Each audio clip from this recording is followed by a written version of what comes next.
नमस्कार। आज बात करते हैं एक बहुत ही आम लेकिन उलझे हुए सवाल की।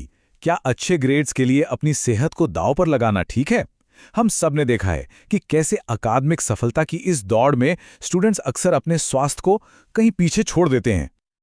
और ये सवाल ना सिर्फ स्टूडेंट्स का नहीं है, बल्कि उनके पेरेंट्स का भी है कि क्या टॉप करने के लिए, अच्छी परफॉर्मेंस के लिए सेहत की कुर्बानी देना जरूरी है। चलिए आज इसी दुविधा की गहराई में उतरते हैं। तो आज की हमारी चर्चा इन 5 हिस्सों से होकर गुजरेगी। हम पहले समस्या को समझेंगे और फिर धीरे धीरे इसके समाधान की ओर बढ़ेंगे, मतलब सफलता का एक नया और बेहतर रास्ता खोजेंगे। तो सबसे पहले बात करते हैं उस विरोधाभास की, उस पैराडॉक्स की, जो इस पूरी समस्या की जड़ में है। मतलब कैसे कामयाबी की जिद ही कामयाबी के रास्ते का रोड़ा बन जाती है। देखिए, प्रॉब्लम की जड़ यही है कि स्टूडेंट्स बेहतरीन दिमागी परफॉर्मेंस के लिए मेहनत तो करते हैं, लेकिन इस चक्कर में वो अपनी फिजिकल हेल्थ को पूरी तरह नजरअंदाज कर देते हैं। और कमाल की बात यह है कि उसी फिजिकल हेल्थ के बिना अच्छी मेंटल परफॉर्मेंस मुमकिन है ही नहीं।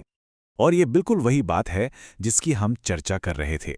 एक तरफ लक्ष्य है टॉप पर पहुंचना, लेकिन दूसरी तरफ हकीकत यह है कि वहां तक पहुंचने के जो तरीके अपनाए जा रहे हैं वो असल में हमारी सोचने समझने की ताकत को ही कम कर रहे हैं। और ये सिर्फ कोई कही सुनी बात नहीं है, इसके पीछे पक्का साइकोलॉजिकल आधार है।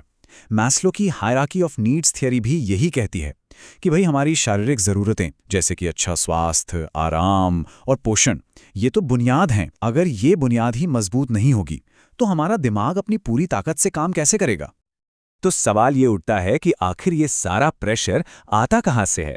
चलिए इस प्रेशर कुकर के ढक्कन को हटाकर देखते हैं कि ये तनाव किन किन तरफ से स्टूडेंट्स पर बनता है। शुरुआत होती है हमारे एजुकेशन सिस्टम से ही। टाइट शेड्यूल, होमवर्क का पहाड़ और लगातार टेस्ट्स, और इन सब के ऊपर एक ऐसी सोच जहां कामयाबी का मतलब सिर्फ और सिर्फ अच्छे ग्रेड्स मान लिया गया है। अब ये प्रेशर स्कूल तक ही नहीं रहता, घर पर और समाज में ये और भी बढ़ जाता है। हर कोई मार्क्स और रैंकिंग की बात करता है, दूसरे बच्चों से तुलना होती है और एक आम धारणा बन गई है कि स्पोर्ट्स जैसी चीजें तो करियर से ध्यान भटकाती हैं। और सबसे दिलचस्प बात क्या है पता है? ये जो बाहर का प्रेशर है ना, ये धीरे धीरे हमारे अंदर घर कर जाता है। फिर होता यह है कि ब्रेक लेने पर भी गिल्ट महसूस होता है, फेल होने का डर सताता है, और हर चीज में परफेक्ट होने की ये जो चाह है, ये एक न खत्म होने वाली चिंता को जन्म देती है। तो जब इतना प्रेशर लगातार बना रहता है तो जाहिर है इसके कुछ नतीजे भी निकलते हैं, और ये नतीजे अक्सर काफी गंभीर और नुकसानदेह होते हैं। इसके जो वार्निंग साइंस हैं वो शारीरिक और इमोशनल दोनों लेवल पे दिखने लगते हैं। जैसे हर वक्त थकान और सिरदर्द रहना, नींद ठीक से ना आना, किसी चीज में ध्यान ना लगना, चिड़चिड़ापन बढ़ जाता है, और जिसे हम बर्नआउट कहते हैं वो महसूस होने लगता है। सोशल लाइफ भी लगभग खत्म हो जाती है। और मजे की बात देखिए, साइंस ठीक इसके उलट बात कहता है। हार्वर्ड मेडिकल स्कूल की एक स्टडी बताती है कि जिस एक्सरसाइज को सबसे ज्यादा नजरअंदाज किया जाता है वही असल में दिमाग में ब्लड फ्लो को बेहतर करती है। और इससे होता क्या है? याददाश्त तेज होती है और कॉग्निटिव परफॉर्मेंस यानी सोचने समझने की क्षमता बढ़ती है। तो इसका असर सिर्फ आज पर नहीं पड़ता, बल्कि लंबे समय तक रहता है। पढ़ाई में एफिशिएंसी कम हो जाती है, इमोशनल लेवल पर बर्नआउट और स्ट्रेस बढ़ता है, सोशल लाइफ में अकेलापन और हेल्थ से जुड़ी समस्याएं भी शुरू हो जाती हैं। और ये आदतें आगे चलकर करियर में भी एक खराब वर्क लाइफ बैलेंस की नींव रखती हैं। अच्छा, तो हमने प्रॉब्लम को तो समझ लिया, लेकिन सिर्फ प्रॉब्लम की बात करना काफी नहीं है, है ना? जरूरी है कि हम इसके समाधान पर भी ध्यान दें। और अच्छी खबर यह है कि इस बैलेंस को बनाने के लिए सबके लिए कुछ न कुछ प्रैक्टिकल तरीके मौजूद हैं। स्टूडेंट्स के लिए एक बहुत ही सिंपल लेकिन पावरफुल फॉर्मूला है, 3R रूल, यानी रेस्ट, रिक्रिएशन और रिवीजन।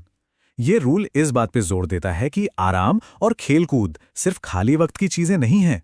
ये पढ़ाई का उतना ही जरूरी हिस्सा है जितना कि रिवीजन, बल्कि ये सीखने की पूरी प्रक्रिया को और असरदार बनाते हैं। और इस 3R रूल को अपनी जिंदगी में उतारने का सबसे अच्छा तरीका है एक बैलेंस्ड रूटीन। जैसा कि इस सैंपल प्लानर में हम देख सकते हैं, इसमें हर चीज के लिए एक तय वक्त है, सुबह की सैर से लेकर स्कूल, खेलकूद, होमवर्क और रात में आराम करने तक। इसमें स्कूलों की भी एक बड़ी जिम्मेदारी बनती है।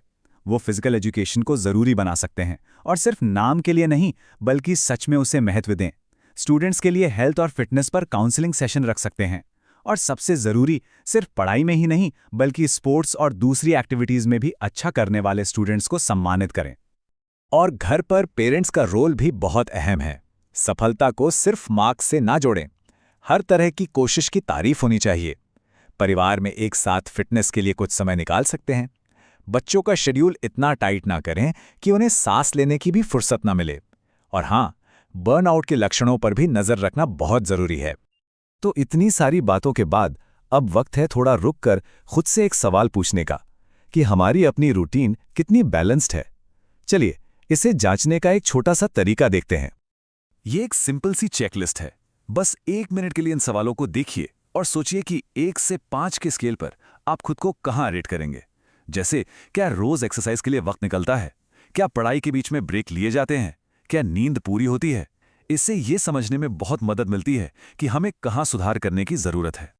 और आखिर में इस पूरी समस्या का जो असल समाधान है वो एक सोच के बदलाव में छिपा है। हमें कामयाबी की परिभाषा को ही बदलना होगा। हमें यह सोचना होगा कि असल में सफल होने का मतलब क्या है। तो सबसे बड़ी सीख यही है कि एक तेज दिमाग सबसे अच्छा काम तभी करता है जब वो एक स्वस्थ शरीर में हो। एकेडमिक कामयाबी और फिजिकल हेल्थ, ये दो अलग अलग या एक दूसरे के खिलाफ जाने वाले लक्ष्य नहीं हैं, बल्कि ये एक ही सिक्के के दो पहलू हैं, एक संपूर्ण विकास के दो मजबूत स्तंभ हैं। तो आज की ये चर्चा हम इसी एक सवाल के साथ खत्म करते हैं कि हम सब मिलकर सफलता की एक नई परिभाषा कैसे गढ़ सकते हैं। एक ऐसी परिभाषा जो सिर्फ ग्रेड्स और डिग्रीज में ना सिमट जाए, बल्कि एक खुश, सेहतमंद और संतुलित जिंदगी का आईना हो।